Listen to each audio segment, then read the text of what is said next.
Welcome back. Paul Catalina, Grayson Grundhoefer, SicEm365.com. And Grayson's got the big, beautiful Baylor flag backdrop there, ready to go. Grayson, you were on vacation earlier this week, so that you did not get to share your thoughts on the Colorado loss and on the Bearcast. So since you didn't get to do that, and it's not a rehash of that, I will give you the forum here to share those thoughts on how that game ended and how you felt in the moments afterward. Right. I mean, I was able to talk about a little bit on Inside Baylor Sports, but it was just a very frustrating loss, I think, in many regards. And I think the thing that really stands out to me the most when kind of looking back and, what people have said about the game, my thoughts on the game, and I just, kind of taking a step back, I think the end result is kind of around what everyone expected, right? A very close game, a very competitive game. You would have said they go on the road as an underdog and this is a one-score game. That sounds about right to me. Unfortunately, the way the game played out is what kind of changes everyone's mind about what happened, because Baylor had that game won. And you're losing it on a Hail Mary, which is something that you'll probably only see like 5 times during a college football season. And so it's just one of those outlier type plays that you can chalk up to maybe bad play calling. You can chalk up to players making plays. You can chalk it up to many different things. But in general, to basically lose a game because of that and then turn around in overtime and it's like, wow, you're moving the ball again and then fumbling it at the 1-yard line. It just brings back some, similarities to what we've seen the last, 2 years where, Baylor simply has not been able to close out close games. And that has to change if they want to make a bowl game. And frankly, it probably has to change this week against a really good BYU team. Yeah, it does. What, you are our recruiting guy. And, the one thing I think they've done well in the last year is they have solidified maybe some more program guys, culture guys, leadership that maybe wasn't there a year ago. They appear to be playing as a more confident team, but they still lack, and I'm not sure that they've had this in a couple years, but Colorado's problem is kind of the exact opposite. They have a lot of, CEOs, but no board members, right? The Baylor's a lot of board members, but maybe not a CEO, if you know what I'm saying. Like, they need that dude. Colorado's got a couple of that dudes, and I think that's the biggest difference in the game of, could you prevent those guys from making those plays?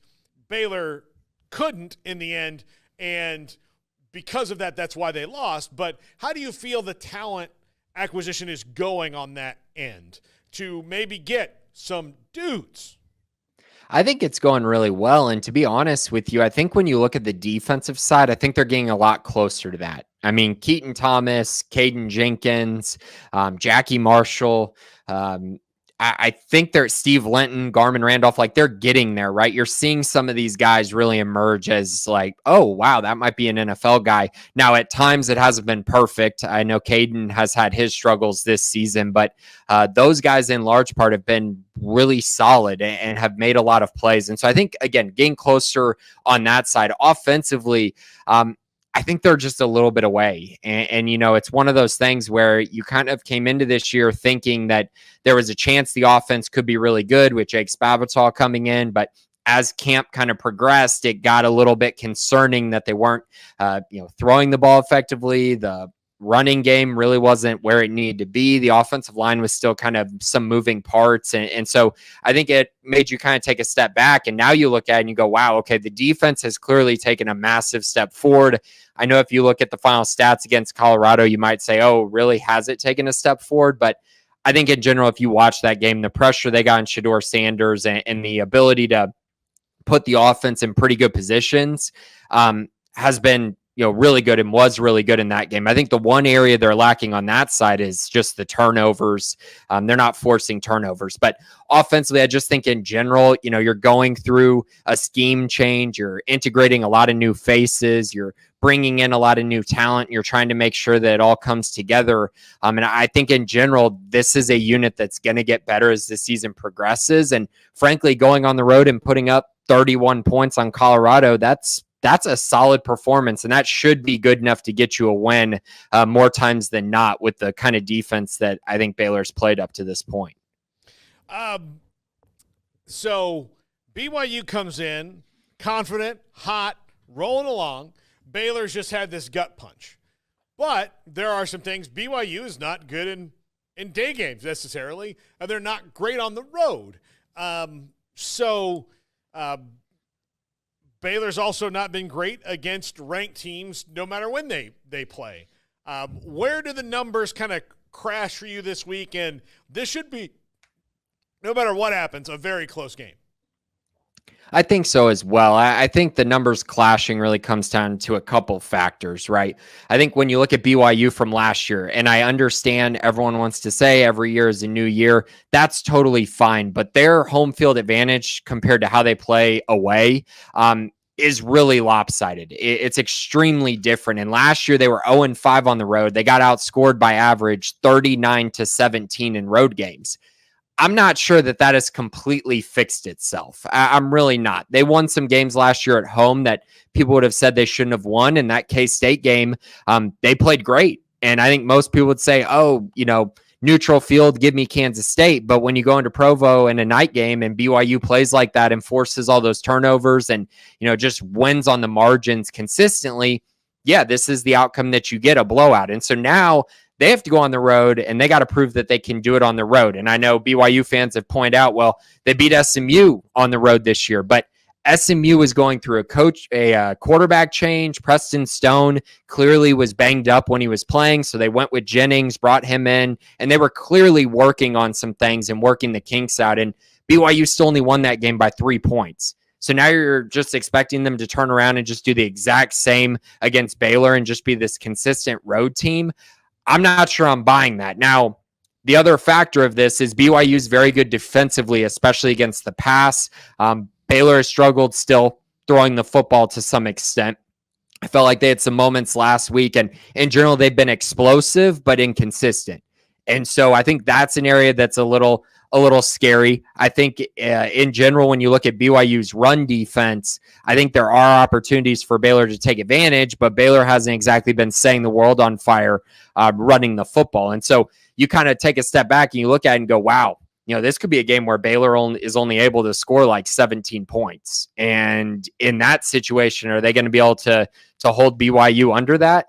I don't know. I think it's possible, but I think in general, the offense versus defensive matchups on both sides are going to be really interesting to track, because I think on the opposite side, I think Baylor's defense is actually set up really well to shut down what BYU is trying to do, especially because BYU has not ran the ball well at all, and Baylor has shut down the run pretty consistently. And so I kind of expect that to continue. And so then it may come down to which quarterback plays better between Jake Retzlaff and Sawyer Robertson. And I think up to this point, based on what I've seen from the two, I still think that is pretty much a toss-up and kind of a to be determined, not exactly a concrete fact on who's better or who's going to have the better performance coming into this one. So lots of factors, but I think in general, it could really go sideways for either team. I think in this game, with BYU going on the road and Baylor playing another really good defense, which makes it really intriguing.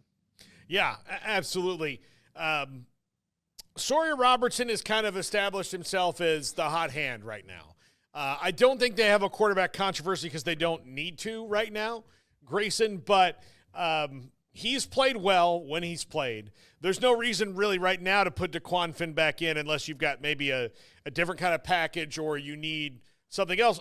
And Sawyer Robertson has shown the ability to move with his feet too, so it's not like you're maybe losing some miles per hour between DeQuan Finn and Sawyer Robertson, but you're not losing the ability to run the ball through the quarterback either. He should ride it out until he's ineffective or they need some kind of change. I would completely agree with that. And the thing that you're really missing, I know the miles per hour, yes, but it's more the creation on non-designed quarterback runs. That's what Finn gives you. That Sawyer, that's not exactly Sawyer's bread and butter, but Sawyer is actually a pretty good designed quarterback run guy, as we saw with the big run against Colorado. That's really his bread and butter, and he's strong and effective, has good acceleration. So yeah, I mean, he's proven to be just fine there. And now, really, I think for him, it's just about getting more reps in this offense. I think we've seen, when he has a clean pocket, when he feels comfortable, like when guys are getting open, he's delivering the ball pretty well and pretty accurately for the most part. I would say he missed a couple throws against Colorado, but not a ton that you're going to look at and say, wow, that was a complete miss to a wide open guy. The Ashton Hawkins one is really the only one that really stands out to me in that regard. But they do need him to be more efficient. And really that comes down to, can blocking hold up in front of him? And can these wide receivers get open? I still think those two are still question marks at this point in the season, along with, how good is Sawyer? I think all three of those are still question marks, and something that honestly we're going to find out a lot about in this game against BYU, because Baylor looked really effective against Air Force a couple weeks ago at home, and maybe getting back home for Baylor will make them feel a lot more comfortable. They're playing a totally different opponent, but I do think being at home and just getting those reps in, which, Sawyer really hasn't had that many reps during his college career, is going to be extremely beneficial. Yeah, I think that's going to be good long term for them. And do you think defensively we haven't had to see the secondary do much until last week, right? How much do you think that maybe hurt them early on? Because when it came down to it, the secondary in that last play was totally lost and slipping down, and one player not even close to where he needed to be. Do you think that hurt them last week? To an extent, I think it did. I don't want to call that play a fluke, because Colorado literally did it twice in a row, which is pretty baffling to even think about. But I do think in general, it's one of those things that you scheme up for and you try to make a play, and Baylor just wasn't ready to make that play. But I would also say, I felt like Baylor was playing pretty fine in the secondary throughout the game. They gave up a lot of yards on the Hail Mary and in overtime. And yes, they gave up some chunk plays for sure. But in general, you're looking at the two biggest plays were the Hail Mary and then the play to, Omari and Miller, where he looks like he's down, he gets up, and then Caden Jenkins gets blocked in the back, and the guy runs down the sideline for a touchdown. And it's just like, okay, is that really a bad defensive play, or is that just, a player making a play for Colorado? I think it is more that, because in general, they basically held Shedeur to around that 250 to 300 yard mark in general for this game, outside of the Hail Mary and overtime, and that's where they need to be.